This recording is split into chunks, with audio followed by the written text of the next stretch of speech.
It's Tuesday, September the 14th, King of the Mountain State show.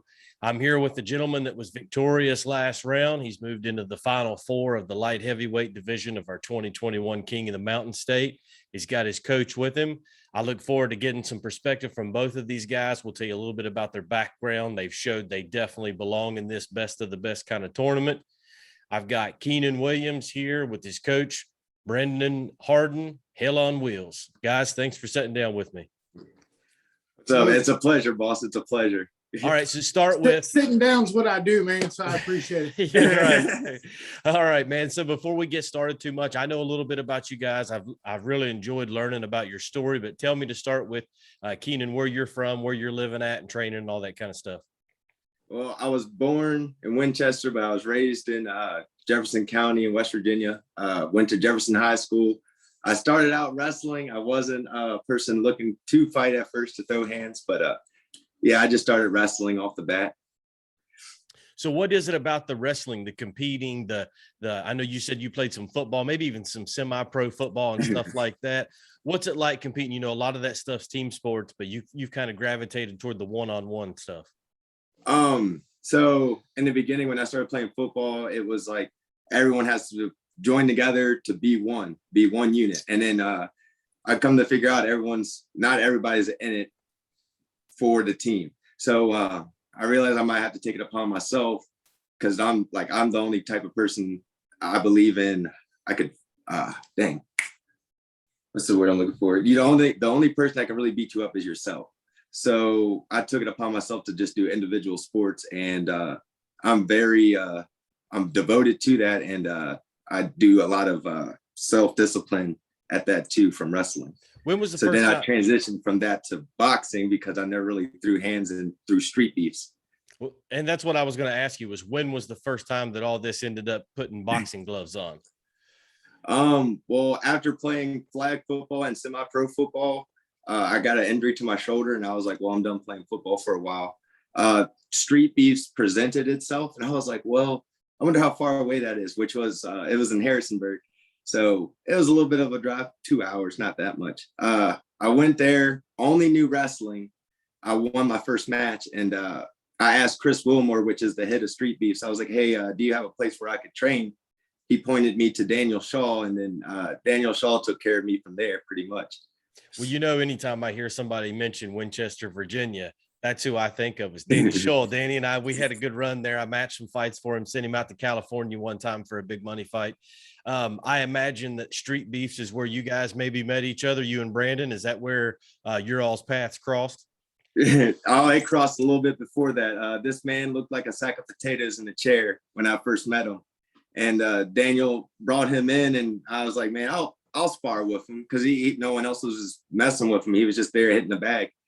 I sparred with him. I pieced him up a good little bit. And then he actually came back, and I was like, man, that man has determination. So that video of me getting my butt whooped for the first time is on our YouTube channel, Street Beefs Hell on Wheels, man. You can go over there and watch that. Chase, I know Danny Shaw. He's married to my cousin. Danny Shaw's gyms kind of will hook that up. I trained with this guy a year before I ever competed, but shout out to Street Beefs for the platform for letting us compete.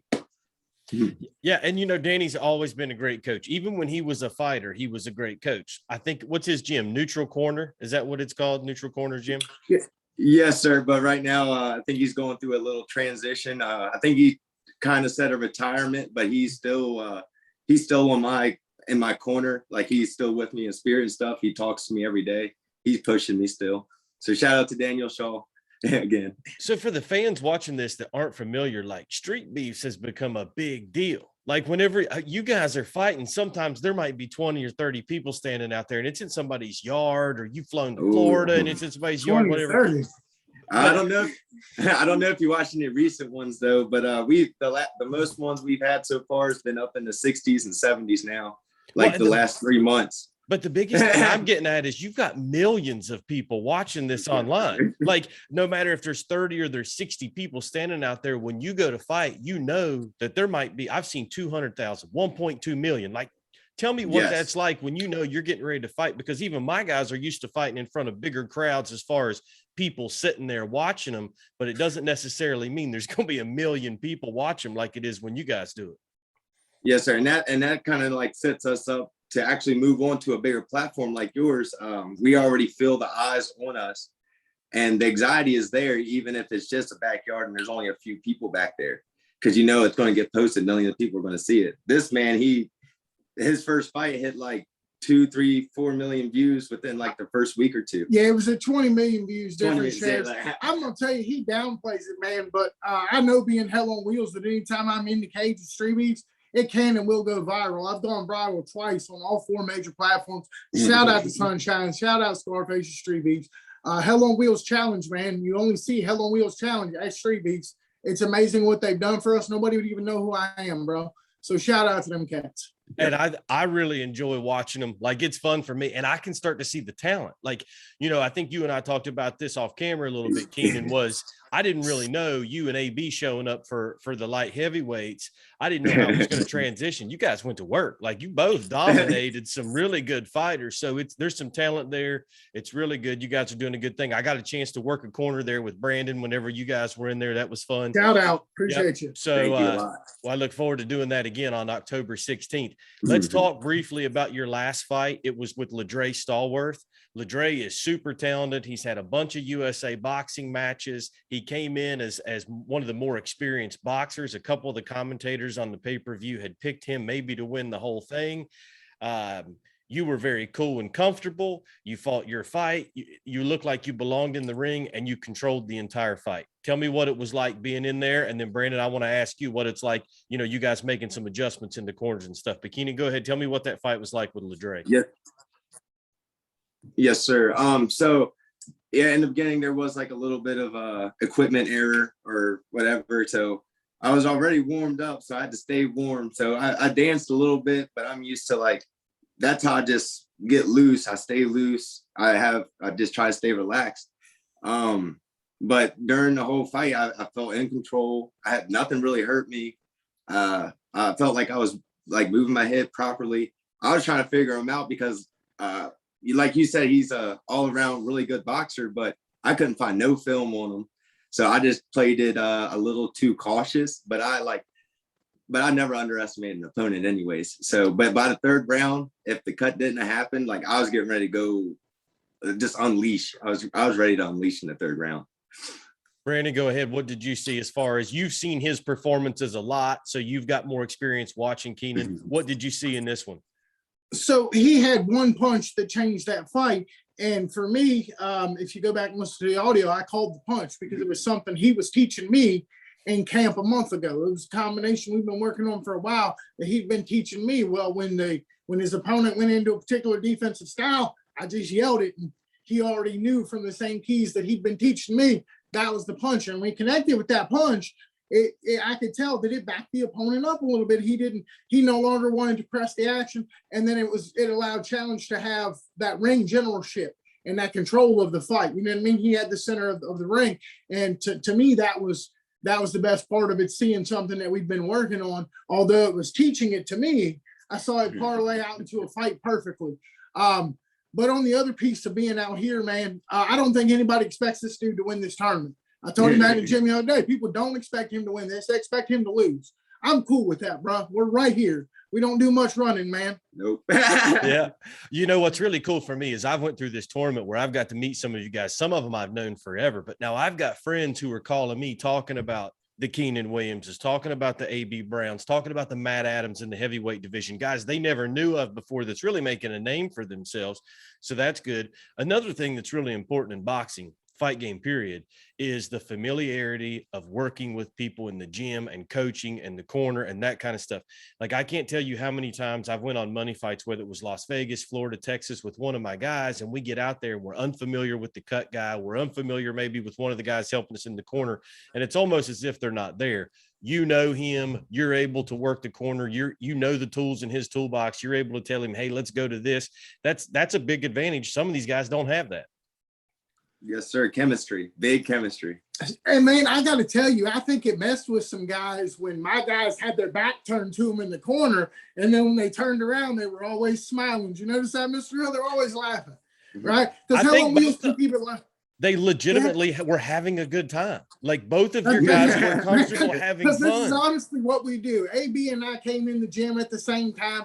Challenge had been there a few months before us, man. So there's a huge familiarity with all the Demon boys that came down there. And it does, to me, it makes a huge difference to me when I'm competing to have Challenge and Space Monkey, a guy you had out for your heavyweight deal. It's a great familiarity to have them. Space Monkey looks for this, he looks for that. Same way when Coach Dan and I are in his corner, Coach Dan sees the fight a little bit differently than I do, but you put them together and I feel like it gives you some good cornering. And it does. And he said almost, perfectly. Go ahead, Keynan. Go ahead. It's almost like a cheat code. Add on just a little bit. It's one of those things where just like you've got like, how do you get an advantage in a fight game? Have a good coach, have a good corner, have a good support group. That's big. Go ahead. I'll let you finish there, Keynan. Oh no, just I was pretty much what you're going to say. It's like a little cheat code. It's just a little chemistry. It's even making your own combo names up, because sometimes we'll do that. I can't really say our stuff, but but we'll say that to each other, and we know what it is. It's great to have this type of chemistry. But shout out to you and your promotion. You're the first place that's ever let me come out and corner at a promotion. We had some other places, they weren't really cool with it. They're like, how's the dude in the chair going to jump up the 3 steps? And it's like, bro, I'm built like a tank. That's how I'm going to jump up 3 steps. But shout out to you for letting me do that. I didn't have to sit there and argue with somebody or have a scene about why I should be able to do that. So, man, absolute big shout out to you. You should feel good about that as a person. Well, it was an honor to work the corner with you. You know, I mean, that's one of the things. Like, we were actually as a team working the corner and watching him. It's awesome. And AB controlled too. All right, let's look forward a little bit. October the 16th coming up, 4 or 5 weeks from now. You're going to be down in Welch. You've probably never been to Welch. It's a big venue. It's a 2,000, 2,500 seat people. Welch is going to turn out. It'll be a big crowd. You got a big fight. Tyler Anskoff. He's the exact opposite of what people would perceive you to be. He's a USA boxing. He's a boxer. He's not a street fighter. He's got a coach that's very technical. He's going to be well put together as a fighter. Have you gotten a chance to see anything on Tyler? Have you gotten a chance to watch his fight, anything like that? I watched the film because I bought the fight so I could watch myself too. But I watched his fight. I mean, it's nothing that I haven't already seen before. I've trained with some highly skilled guys before too. But I'm in a transition period now. It's not going to give me a hiccup. But I'm working on just being my awkward self like I normally am. I show awkward angles, and I'm also going to clean up my footwork just a little bit. So I'm going to show them awkward, give them clean, go back to awkward, and I'm just going to keep mixing it up. And if I'm not mistaken, he's a southpaw, so my right hand's going to be open for like a lot of good shots. Well, and it is going to be a little bit of a battle of their matchups. I think you've presented some problems that maybe these boxers haven't seen before by being a little bit unorthodox. So I think it's going to be a really good, exciting fight. I'm glad you guys are a part of it. After this, was the 178 pounds, is that comfortable for you? Because I think we've talked eventually as a pro, 175 pounds. Maybe that's somewhere you're trying to get to someday, but tell me about that weight class. Is that comfortable for you there at 178? Yeah, I'm comfortable with it. I've sparred with really big guys and I've sparred with small guys. I can take the power, and I also can handle any type of speed that a small guy throws at me. I could drop down to 165, but I don't like draining my body like that. I sit here, I'm healthy here. I feel like I take on a lot of people just at this weight. I could go up in weight class or down. Well, we know what's next for you, Keynan. October the 16th, a big fight. Brandon, tell me, what's Hell on Wheels got coming up next for you? So Hell on Wheels has the Hell on Wheels Challenge. That's back at Street Views on October the 2nd. So I should actually be running 2 matchups that day. So, man, I basically just get in the Street Views group on Facebook, and I'm like, Hell on Wheels Challenge, who wants to smoke, man? And guys can just be like, I want some. And the reality is, like, I don't ever not take a fight. Ask Sunshine. You say you want to fight me, like, you can come and fight me. No big deal. So, like, and if you're there and you don't want to tell me that you want to fight me, please tell him. He'll point you right to my direction. You know what I mean? I duck no rec because wheelchair boxing is not your style of boxing. It's my style of boxing. I'm very comfortable like that. And I feel like it tests you in an entirely different way than traditional boxing does. And I'm ready for that. And that's why we call it the Hell on Wheels Challenge. Also, because most of my opponents, and when I say most of, I mean like 15 out of the 17 were guys that aren't in a wheelchair. They were able-bodied fighters on the Street Beast roster. So they're guys that can fight. And they just happen to be strapping it in with Hell on Wheels. So shout out to the Street Beast roster for making the Hell on Wheels Challenge as popular as it has been. And you've got a ton of fans, literally hundreds of thousands of millions of fans that's watched you. I have became one too. I mean, when you're out there doing it, you sit and watch that. I think you said 2 bouts that day. You're going to fight twice that day. Oh yeah, man. We're ready for that. That's nothing. That's nothing. I got that, man. I'm a demon boy, old man. I'm a demon boy. We don't get tired. Spitfire. It's great I'm having. not allowed to get tired, man. Trust me, I'm not allowed to get tired. I don't even want to see what that workout would look like if I got tired in the fight. I don't even want to see it. So I'm not even going to go there. Fatigue is a mindset, sir. Honestly, fatigue is a mindset. Period. It is big mindset. Well, it's awesome having you guys. Keynan, part of the tournament, coaching him. I look forward to seeing you again. I'll be right there with you. Before we wrap this thing up, do you guys have anything else? Any shout outs? Anything you need to get out there before we wrap it up? Well, go ahead. You shout out first. Find us on Street Beast Hell on Wheels. That's our YouTube channel, Street Beast Hell on Wheels. We haven't put any content up recently because we've had a lot going on. A little bit of sit down comedy, some of our training vids, man. Please check us out. Shout out to Street Beast. Thank you for the platform that you provided, Mr. Hill. Thank you for having us. I greatly appreciate all the love and support you shown my way. I want to shout out to my girl and my son, Teresa and Jeremiah. And I also want to shout out to Street Beefs because they pointed me in the direction, and I'm just going to take it as it goes. And it's taken me places so far. So I really appreciate what they've done. I'm going to shout out to Daniel Shaw because without Bang Time, I wouldn't be in my time. And shout out to y'all because right now this platform is awesome for me right now. I'm feeling the love. I love being underestimated a little bit. Not saying you underestimate me, but I love being the underdog, and I love showing the show at the end. They're like, wow, he can really do stuff. But shout out to the rest of my family too, my mom, my dad, and my cousins and my grandmother. Guys, that's pretty much it. Yeah. The way the world works now with COVID and technology and YouTube and everything else, you guys have a bright future. You've already arrived. It's exciting for me to watch you guys kind of grow into this more, to give you even another platform to gain fans that you're going to carry into this. Super lucky to have both you guys. Keynan, your next fight is the Final Four, October 16th, a little over a month from now away. It's down at the Welch Armory in Welch. Tickets are available right now at kingofwv.ticketleap.com. It will be streamed live pay-per-view on combatsportsnow.com, just like last time. I look forward to seeing you guys again. I'm going to check back with you in probably 2 weeks, 3 weeks to see how camp's going. Brandon, you make sure he's ready for this thing. He's got a big potential here, all right? You keep him straight. Yes, sir. Yes, sir. Yes, sir. All right, guys, I'll talk to you in a couple weeks. Thank you. Peace.